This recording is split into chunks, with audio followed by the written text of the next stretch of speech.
सभी को उपयोगिता कहानी सुनाने जा रही हूँ। एक राजा था। एक बार वह अपने दरबार में बैठा था।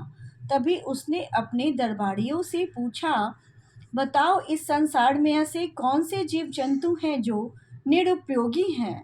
सभी दरबारियों ने अलग अलग उत्तर दिए, किंतु जब राजा किसी के भी उत्तर से संतुष्ट नहीं हुआ और उसने इस बारे में खोजबीन करने का आदेश दिया। सभी सैनिकों ने खोज शुरू कर दी। बहुत दिनों के बाद दो सैनिक राजमहल में आए और बोले, महाराज, इस संसार में केवल दो जीव, जंगली मक्खी और मकड़ी ही ऐसे हैं जो निरुपयोगी हैं। यह सुनकर राजा ने सोचा, क्यों ना जंगली मक्खियों और मकड़ियों को खत्म ही कर दिया जाए। उसी समय उस राजा के राज्य पर दूसरे राज्य के राजा ने आक्रमण कर दिया। दोनों राज्यों में युद्ध छिड़ गया। उस युद्ध में राजा हार गया। वह बड़ी मुश्किल से वहां से जान बचाकर भागा। शत्रु देश के सैनिक उसका पीछा करने लगे। भागते भागते राजा एक जंगल में पहुंचा।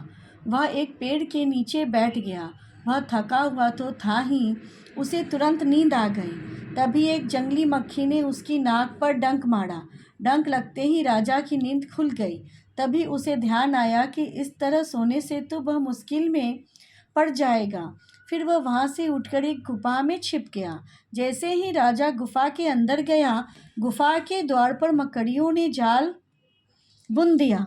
कुछ ही देर में शत्रु देश के सैनिक राजा को ढूंढते ढूंढते वहां आ पहुंचे।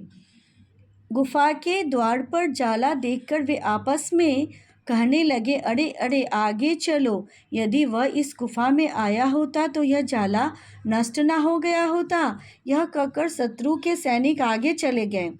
जब राजा ने सैनिकों की बात सुनी तब उसे समझ आया कि संसार में हर प्राणी तथा वस्तु की उपयोगिता होती है। वह सोचने लगा कि यदि आज जंगली मक्खी और मकड़ी नहीं होती तो उसकी मृत्यु निश्चित थी।